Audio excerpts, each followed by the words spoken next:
party, APC. We have to make it very clear. I am a part-time commissioner in the Police Service Commission. I am not a full-time commissioner. And as part, there are only 3 full-time commissioners. The chairman, Commissioner 1, and Commissioner 2. But myself and the other commissioners representing civil society, representing the media, I am representing women and the business community from the East. The 4 of us are not on salaries. We have never been paid a salary. We are paid sitting allowances. So the books are there. So let everyone go and check. You see, these people don't see service. If I'd wanted to make money, I would have long been a minister. If I'd wanted to make money, because their psyche is that of service, it's not the public, but service to self. So they can't see anything beyond that. And then about your second question on the factions of the cabal. Yes, there is a cabal that was led by the late Abakari, may his soul rest in peace. And the reason why Aisha Buhari first started to attack the cabal, it was because she wasn't part of the cabal then. But she succeeded in throwing up Mama Dora things outside the villa.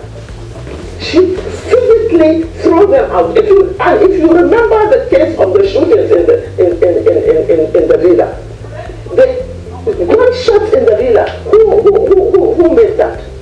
Aisha Buhari's cabal is made up of her children and her brothers. She determined the appointment of the former NICEL DG. She determined who is now her brother, same mother, same father at the meeting and preaching. She sometimes determined and in fact instruct service chiefs. So who is she? Is she not a cabal? And then there is of course the other cabal. Let us look at the beginning of El-Rufai. But before talking about the beginning of El-Rufai and how he came about where he is today, I want to please refer people to Obasanjo's book, My Watch, volume 2, page 110 and 112, in which, and I quote, he said, my vivid recollection of El-Rufai, my vivid recollection of him is he has a penchant for lying, for unfair embellishment of stories, and his inability to sustain loyalty. He is a pathological purveyor of untruth and half-truths with little or no regard for integrity. That is why Obasanjo described El-Rufai in his book. And let me go ahead to give you to cite examples of this. One, who brought El-Rufai to BPE? It was Atiku. It was on Atiku's recommendation that he was brought into the PPE. It was on Atiku's recommendation when Obasanjo wanted to restore the FCT original plan. He wanted somebody that he felt was strong enough to withstand the heat. So he asked Atiku for advice, and Atiku recommended El-Rufai. In fact, by the time El-Rufai went to the Senate for clearance, the Senate refused to clear him. It took the intervention of this same Atiku for him to be cleared. So what did he do? The first thing he did was to betray Atiku. He started fighting Atiku. Not just that, even in Obasanjo's book, Obasanjo has referred to him as, I have heard of how, and I'm quoting Obasanjo's book now, I have heard of how he ruthlessly savaged the reputation of his uncle, a man who was like, in the African setting, his foster father. I shredded when I heard the story of what he did to his half-brother in the Air Force, who is senior to him in age. This is what Obasanjo has said about El-Rufai. So El-Rufai is a pathological liar, and he is so shameless. He says things that suit him when it suits him. I don't think right that Nigerians should continue to listen to people like that. When it suited him, before 2015, he had said all sorts of derogatory things about Muhammad Buhari.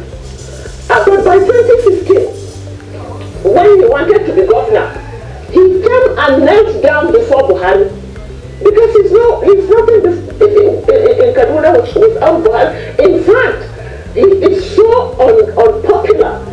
His unpopularity in Abuja was transferred to Kaduna because of the demolition. One of his benefactors, an uncle of his, who had served his people his parents very well, Justice Bashir Sambo. He helped the family very much. He's from Zaria like that. He helped Erifai's family, but his house was one of the first that Erifai demolished. So you see, and then even in Kaduna today, as indeed in Abuja, the impunity. You will be in bed with your husband and your children. You just hear a bulldozer bringing down your house. I mean, these are the type of people that are now saying that they care about the common man. Which common man? They have no business with them. You see, the people with Buhari, or the people in the APC, quite honestly, are suffering from delusion of grandeur. Because when you ask them, and 84 people were killed only yesterday in Kaduna, 84. But they didn't bother. Every single day, Nigerians are being killed. Look at what is happening in the southeast, and they don't care. They don't care. It doesn't matter who kills you or when you are killed. What happens? What matters is that you are dead. You have been killed. It doesn't make any difference to the victims. So it doesn't make any difference to Nigerians when or how they are squeezed and struggled for lack of the currency that they will buy their day-to-day needs. So they should stop lying. They are the risk about. And we should also not forget Erifai's memo. If you remember Erifai's memo after the death of the former chief of staff Abakari, the memo was leaked, in which Erifai was insinuating or was saying that there are people that he actually wanted to replace Abakari. He did everything he could to replace Abakari because of millions of votes. However, let us look at it much more seriously and in depth. Why should he say that? Because there will be the instruments of coercion are in the hands of the president. And the governors are supposed to be those that are responsible for the security or the heads of security in their state. So to say that, forgetting that before 2015, the 19 governors, we had only one governor in the APC in the 19 states of northern Nigeria. But the hope and the yearning and the steadfastness of the common people changed that situation. So I'm telling them, what they want to do is to use the excesses of the instruments of coercion, meaning the military and the police, to turn things around forcefully in favor of their candidate. That is the only reason why they said that. Secondly, if you remember, Haji Sirika in Katsina, in a gathering, was swearing by God that they had amassed so much money.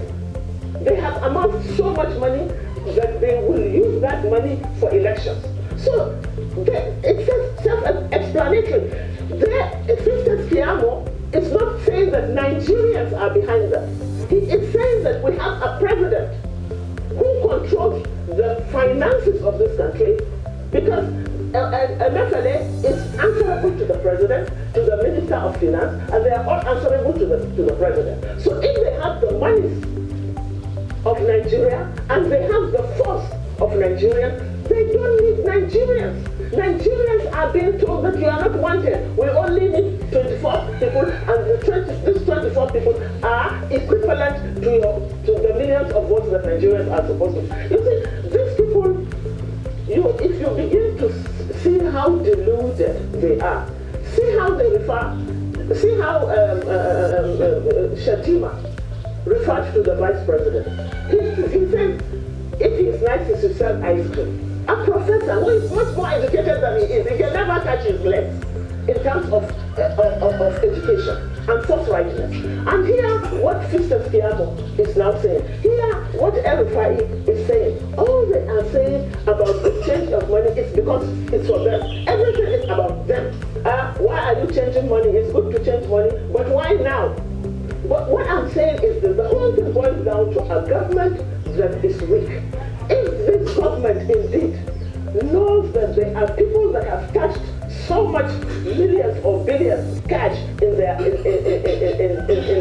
bullion banks and in their houses, why is the government not going for them? Well, it begins to confirm. It begins to confirm what the Kiamos and the Aeropartists are saying, because change of money is for them. Election, they all have they have governors and they have the president. These people have a single vote each. How are they able to change things when we know that most of the governors were there because the common man stood and fought and defended their votes? But why are they now saying that since they are there, that the common people do not happen? Hear what they have to say about Obi. Well, they refer to Obi as a jester, as a Nollywood actor.